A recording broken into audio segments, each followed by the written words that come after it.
내 송사를 듣고 보복하리라 라는 제목으로 같이 하나님의 말씀을 나누겠습니다.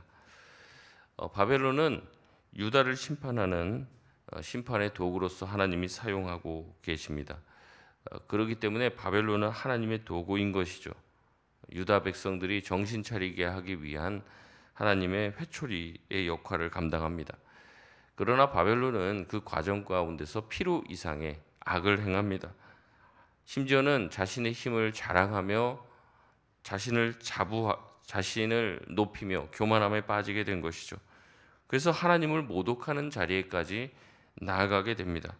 그래서 하나님은 심판의 도구였던 바벨론 역시 심판을 받게 될 것이라고 말씀을 하고 있습니다. 그래서 오늘 본문 33절의 말씀은 그러므로라는 단어가 처음에 생략이 되어 있는데 원문에는 이 그러므로라는 단어로 이 본문이 시작되고 있습니다. 그러니까 앞에서 바벨론이 필요 이상의 악을 행했기 때문에 그들이 심판의 도구로서 하나님이 사용하셨지만 그들 자신들도 심판이 되었다. 그러므로 어떤 일이 발생하게 되냐 이런 말씀입니다. 때가 이르렀다고 얘기하죠. 때는 추수의 때입니다. 바벨론은 때가 된 타작 마당이 되었다고 말합니다. 타작을 하는 곡식들이 바닥에 이제 깔려 있죠. 그리고 그 곡식을 타작하는 방식이 무엇이냐면 발로 밟는 것이다라고 이 원문에는 그렇게 기록이 되어 있습니다. 그래서 타작 마당에 여러 곡식을 이제 뿌려놓고 그것을 발로 밟는 것처럼 마치 이제 바벨론이 그와 같이 될 것이라는 거죠. 바벨론도 남들을 밟았던 것처럼 그들 또한 밟히게 될 것이라는 비유의 말씀입니다. 그들이 밟히게 되는 이유는 시온의 주민, 유다 백성들의 송사 때문에 그렇습니다. 유다 백성들이 하는 송사의 내용이 34절, 35절에 나오는데 우리 같이 한번 읽어보겠습니다. 시작. 바벨론의 느부갓네살 왕이 나를 먹으며 나를 멸하며 나를 빈 그릇이 되게 하며 큰 뱀같이 나를 삼키며 나의 좋은 음식으로 그 배를 채우고 나를 쫓아내었으니 내가 받은 폭행과 내 육체에 대한 학대가 바벨론에 돌아가기를 원한다고 시온 주민이 말할 것이요 내 피 흘린 죄가 갈대아 주민에게로 돌아가기를 원한다고 예루살렘이 말하리라. 아멘. 시온의 주민들은 유다 백성을 말한다고 말씀드렸습니다. 느부갓네살 왕이 어떠한 일을 했는지 그들은 고발하는데 유다 백성들을 먹었다, 또 멸했다, 또 텅 비게 했다라고 얘기합니다. 바벨론은 큰 뱀처럼 찾아와 백성들을 삼키고 배를 채우고 그들을 자신이 있는 땅에서 내어 쫓아 바벨론으로 끌고 갔죠. 그렇기 때문에 시온의 주민들은 하나님께 송사를 합니다. 자신들이 받은 폭력과 학대가 바벨론의 머리에 돌아가게 해달라고, 부메랑처럼 자신들이 했던 모든 행위가 그들 스스로 얼마나 잔혹한 일이었는지 스스로 당하고 깨닫게 해달라고 요청을 하는 것이죠. 그들이 흘린 피가 바벨론에게 돌아가기를 하나님께 송사하고 있습니다. 이 이야기는 마치 이제 가인과 아벨을 연상하게 하는 거죠. 가인이 동생 아벨을 죽인 다음에 뭐라고 얘기합니까? 하나님께서 네 아우가 어디 있냐? 그러니까 내 아우를 내가 지키는 자입니까? 내 아우가 어디 있는지 모릅니다. 그러니까 하나님이 말씀하시죠. 내 아우의 핏소리가 땅에서 나에게 울부짖고 뭐라고 얘기하는 거예요? 송사하고 있다는 거예요. 나한테 요청하고 있다는 거죠. 억울하다고 요청하고 있다는 거죠. 마찬가지입니다. 이스라엘 백성이 흘린 피가 그들의 피가 지금 요청하고 있다는 거예요. 하나님께 억울하다는 거죠.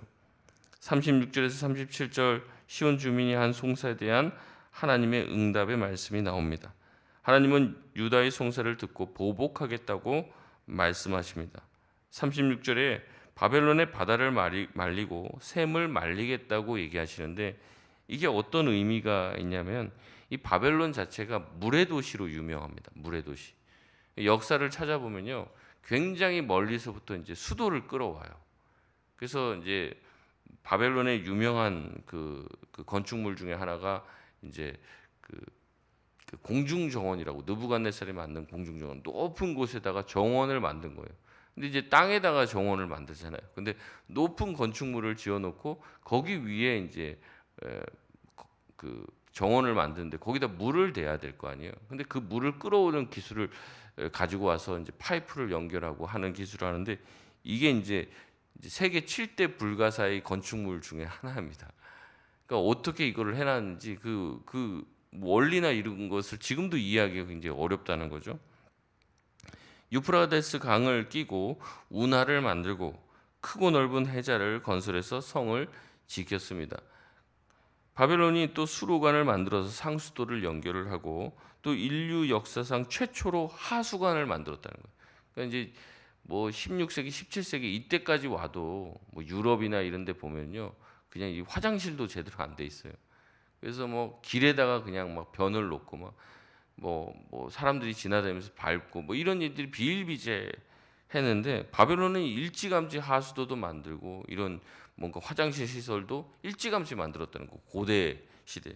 그 정도로 그들은 자신들이 이제 물로써 자신들의 삶을 윤택하게 만드는 그 기술에 탁월했는데 하나님은 그 물을 어떻게 하겠다는 거예요? 다 말려버리겠다는 거죠. 샘의 근원을 완전히 말려버리겠다 말씀하고 있습니다. 그들의 자랑, 그들의 교만, 하나님은 그것이 무엇이 되게 하겠다는 거예요. 37절에 돌무더기가 되게 할 거다. 너네들이 아름답게 세우는 성과 공중 정원 그런 모든 것들을 다 내가 돌무더기가 되게 하고 또 들짐승의 거처가 되게 하고 혐오와 탄식이 넘쳐나고 누구도 살지 못하는 땅으로 만들어 버리겠다 말씀하고 있습니다. 여러분 유다 백성들의 핏소리가 하나님께 송사하고 그들의 울음소리가 하나님께 송사할 때 하나님은 어떻게 반응하십니까? 부당한 일을 당한 사람의 호소에 반응하고 계십니다. 하나님은 어떤 분이시라는 거예요? 억울한 사람의 이야기를 들어주시고 그들의 억울함을 풀어주시는 하나님의 백성의 호소에 응답하시는 분이신 줄 여러분 믿으시기를 바랍니다. 험한 일을 당한 하나님의 백성이 있어요. 그들이 호소해도 하나님은 귀를 닫고 있는 분이 아닙니다. 반드시 그 기도를 들어주시고 응답하시는 분이십니다. 가인과 아벨의 이야기에서도 얘기했죠. 이 아벨의 핏소리가 울려 퍼지면 하나님은 그 소리를 듣고 응답하시는 겁니다. 그렇기 때문에 우리는 억울한 일을 당했을 때 하나님께 기도해야 할 줄 믿습니다. 우리의 기도에 하나님은 외면하지 않고 반드시 들어주신다는 거죠. 이 이야기는 거꾸로도 적용할 수 있습니다. 우리 자신이 누군가를 억울하게 만들면 안 된다는 거예요. 누군가를 답답하게 만들면 안 된다는 거예요. 내 자신이 그 사람이 하나님께 호소하는 송사하는 송사의 대상이 되어서는 안 되죠. 바벨론의 자리에 서 있으면 안 됩니다. 우리가 서 있을 자리는 유다의 자리인 것이죠. 하나님이 억울한 자의 핏소리를 듣고 우리를 돌무더기가 되게 하시면 안 되기 때문에 우리는 억울한 일을 당했을 때 하나님께 송사할 수도 있지만 거꾸로 우리 또한 누군가를 억울하게 만들면 안 된다는 것을 깨달아야 할 줄 믿습니다. 38절에서 40절 말씀은 바벨론의 멸망을 묘사하는 내용입니다. 바벨론은 처음에는 젊은 사자처럼 으르렁거리며 굉장히 힘에 넘쳐 보입니다. 그러나 곧 어떻게 됩니까? 자기 힘에 스스로 취하게 되어서 영원한 잠에 빠지게 된다라고 얘기합니다. 자기 침에 자기 권력에 도취되어서 스스로 무너지는 것을 보여주는 거죠. 여러분 하나님은요 교만한 자를 싫어하십니다. 교만한 자를 반드시 낮추시고 겸손한 자를 높이시는 분이시죠. 바벨론은 자신의 힘과 능력을 자랑합니다. 그래서 하나님조차도 인정하지 않죠. 결국에 그들의 능력에 취해 영원한 잠에서 깨어나지 못하게 되고 그 나라의 민족의 백성들은 이 세상의 역사 가운데 완전히 잊혀지게 될 것이라고 말합니다. 여러분 세상을 보십시오. 얼마나 많은 사람들이 높은 자리에 올라가 자기의 힘에 도취되어 자기 멋대로 자기의 권한과 자기의 힘을 쓰다가 선을 넘는 거예요. 자기 권한 밖으로 넘어가는 거죠. 그래서 어떻게 됩니까? 스스로 무너지는 겁니다. 이런 것들을 보고 깨달아야 하는 거죠. 하나님 나에게 힘 좀 주십시오. 우리는 그런 기도하기가 쉬운데 힘을 가지는 것보다 하나님이 주신 힘을 우리가 어떻게 사용해야 될지 하나님 나에게 지혜를 주시고 분별력을 허락하여 주시옵소서. 나에게 주신 물질, 시간, 건강 이것을 무엇을 위해서 사용해야 합니까? 이게 더 중요한 거죠. 그거 달라고만 하지 말고 그거 주면 뭐 할 거냐는 거죠. 선을 위해서 하나님이 주신 능력들을 사용하실 수 있는 저와 여러분 되시길 바랍니다. 나를 위해서 내 욕심만을 위해서 쓰다가 보면은 그 힘이 주는 그 즐거움이 있는 거예요. 그 힘을 쓰면서 사람들이 내 마음대로 막 조종되어지는 그 권력에 심취하게 될 때에 하나님은 그 사람을 어떻게 하십니까?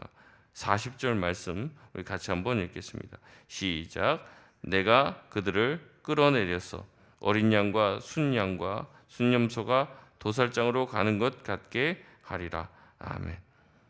하나님은 어떻게 하십니까? 교만한 자를 반드시 끌어내리시는 분이십니다. 도살장에 끌려가는 것처럼 만드실 것이라고 이야기하십니다. 우리는 이 사실을 늘 기억해야 합니다. 늘 겸손한 마음을 가져야 합니다. 우리가 선 줄 알았다면 어떻게 해야 됩니까? 넘어질까 조심해야 하는 것이죠. 그게 아니라 하나님이 나를 여기 세워놨다. 그러니까 내가 한번 뭔가를 해보겠다.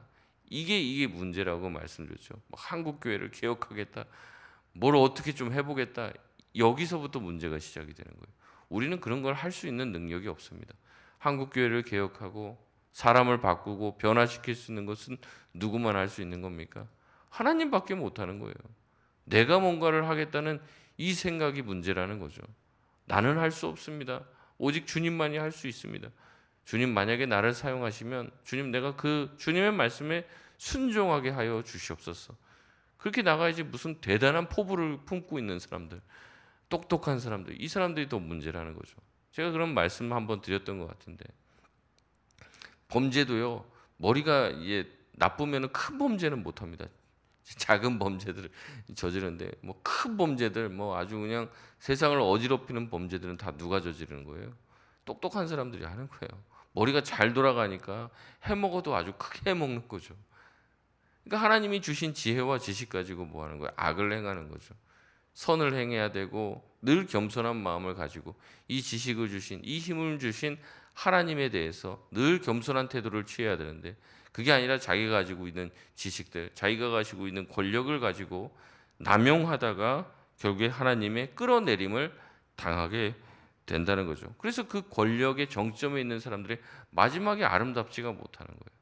근데 그런 것을 보면서 어떤 생각을 해야 돼요? 나도 저렇게 될 수 있구나라고 생각해야 되는데 또 그 다음에 올라가는 사람도 똑같아요. 그 길을 가요 그냥. 참 이게 희한한 거죠. 보면서 자기가 그것을 보면서 자기는 저렇게 되지 말아야지. 말은 그렇게 하지만 그 자리에 올라가면 꼭 그렇게 되더라는 거죠.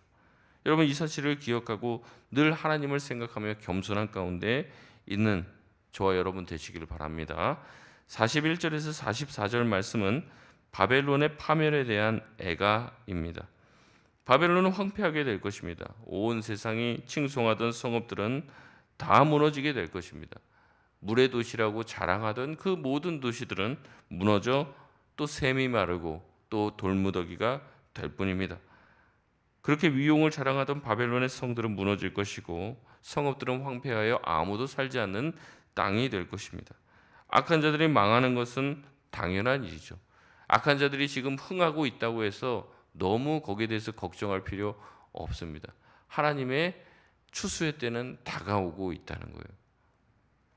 하나님은 44절에 벨을 벌하신다고 말합니다. 벨은 그들이 섬기는 우상을 말합니다. 하나님은 그가 삼킨 민족을 토해내게 하셔서 바벨론의 압제에 놓인 자들을 자유와 회방과 구원의 길로 인도하신다고 얘기합니다. 바벨론이 수많은 민족을 삼켰지만 바벨론을 쳐서 토해내게 하실 것이다. 그래서 그들을 억압하고 있던 모든 족쇄를 풀어주실 것이라고 말씀을 합니다. 하나님의 심판의 말씀을 보면 우리는 늘 기억해야 합니다. 우리 또한 심판의 대상이 될 수 있다는 것을 기억해야 하는 거죠.